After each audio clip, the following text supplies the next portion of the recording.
how many of y'all have had a dream and worked really hard and it go nowhere? All of us have had a dream that just didn't work out. And the Bible says that a dream deferred makes the heart sick. And I know that I've had a dream deferred. And I want to tell you my story because the Bible also says that by the blood of the Lamb and the word of their testimony, that's how we overcome. So I want to tell you this so that you can have hope for your dream that's in deferment, that has not come to fruition, that you've worked and slaved at for years, and you're wondering, God, when is my turn? All right? So I'm going to back up my story. In 2010, after my 6th baby was born, I decided to start a blog. Because, I have tons of time to start a blog when you have 6 kids. And I didn't know I was going to have an extra kid on top of that. It was in the blogging. Actually, it kind of started 2005 was like blog heyday. Like if you started a blog, you were 100% going to be famous because no one had a blog, okay? So I kind of started 2007, kind of dilly-dallied in it. Around 2010, I got really, really serious. I paid a whole bunch of money for a blog course from Ruth Sukep, and it was about how to make money blogging. And so I really just dove headfirst. But I had one goal. I wanted to reach the lost for Jesus. I have been radically saved. I was delivered from a heroin addiction. I needed to tell people my story, and I wanted people to be set free. And I had all the skill sets to do it. I went to journalism school. I always wanted to be a writer. When I was doing journalism, was right in the kind of the heyday also of like multimedia journalism. And so I learned how to do website design. I learned how to do graphic design. So all the things that you need to have a successful blog, I had. I was like Paul from the Bible. He says, I had all the things, right? And I mean, count them as nothing because I did not find success. Now, I found success in the sense that I had 50,000 followers at the end of 10 years. Now, when you're in this arena, 50,000 followers after 10 years is nothing.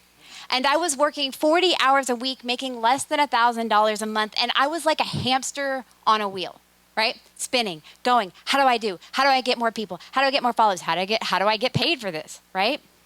So around this time, my family got enough financial freedom that we were able to plan for a trip to Hawaii, okay? Or we felt comfortable doing that. Well, we actually put it on a credit card, all right? And we were like, we're going to pay it off with that big tax refund that a big family, like a family of 9, gets at the end of the tax year. But what I came back to was $10,000 of debt and a lot of vacation depression. And then my husband was being pushed out of his job. So not only do we have $10,000 of debt, 9 people in our family, my husband is looking at a job that might not exist in the coming year. And so I listened to a lot of Lauren Daigle on repeat. Rescue is like, I will send out an army to find you, to rescue in the middle of the night. And I was like, Lord, you got to come through here. Like, I am real depressed. I'm crying. My kids are asking me what's wrong. And so I had this idea. Go out on the side of the road on trash day, pick up some trash that, like furniture. You know how people throw stuff out. You're like, maybe somebody pick up this baby bouncer, right? Sell it on Facebook Marketplace. So that's what I did. I picked up Sterilite containers, I picked up igloo coolers, I picked up baby bouncers. Sometimes there was an antique dresser that I could sell for a little bit more money. I fixed it up, I staged it. That was put a plant next to it. You put a plant next to anything and it sells on Facebook Marketplace. But during this time, we knew something needed to change. My husband was being pushed out of his job for not being cool and hip enough, because you got to be like real Instagrammable these days. And so I did something that I thought was crazy, but I'd always wanted to do. I applied for a job. And so I thought, this is what I want to do. I got 4 interviews, was flown to New York. I'm thinking, I've made it. This is it. This is what God has called me to do. I am in the office. I am with these people, and I'm like, these are my people. Like, I have been looking for my people all this time, and these are my people. And so in November, I got the call right before Thanksgiving. I did not get the job. And I was crushed. And y'all, when I mean crushed, like my boyfriend broke up with me when I was 15 and I cried for months, like that type of crushed. Again, my kids are going, why is mommy crying? I didn't know what to do. And so that's when I decided that the ROI on my blog and all the effort that I'd spent writing and trying to become a speaker and sharing the gospel, I was done. I'm not doing it, God. You obviously haven't called me to do that. Fine, whatever. So I had 12 titles on Amazon, self-published titles on Amazon, 10 years worth of blogs, YouTube channel, lots of, different places that I blogged for regularly. I blogged for a best-selling author. I blogged for Covenant Eyes and Focus on the Family. And I just said, I'm done. And so I really then focused on the picking up the furniture because I was like, okay, you got to do this. So I'm picking up the furniture and God just starts moving. I mean, just things just start flowing to me. You're just like, I didn't ever have to work. I didn't have to work for anything.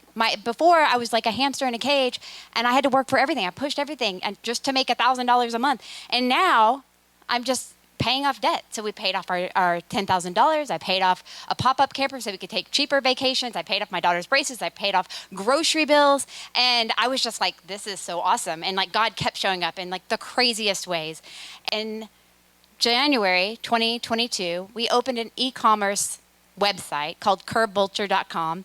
And through about 6 months later, my husband was able to quit his job and come home full-time and work with me at Curb Vulture. And by the end of Q4, I will have made $100,000 in sales.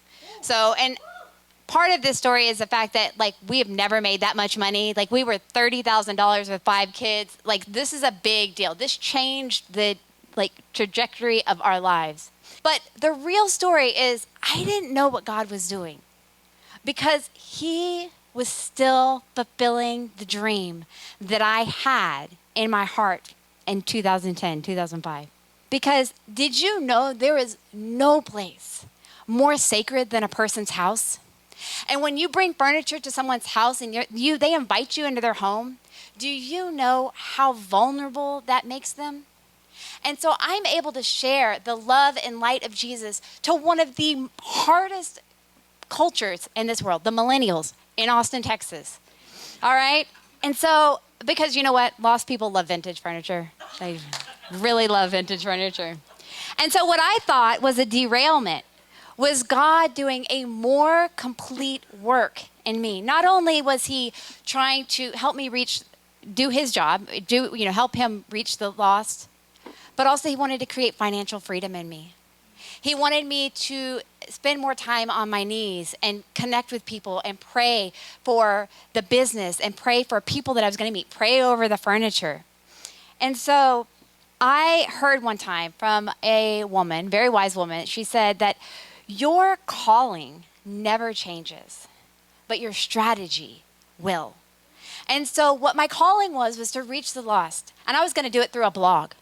And God said, no, I have bigger plans, right? Who all knows that when God plans something, he completes it, and then he gives it bigger and better than you ever thought possible. So I want to tell you my story because I want to give you hope, because you might be feeling discouraged. Maybe you came to this conference and you thought, why am I here? I have no clue why I'm here. Why did you put me on? That's what I thought, right? You might have a dream that isn't fulfilled yet.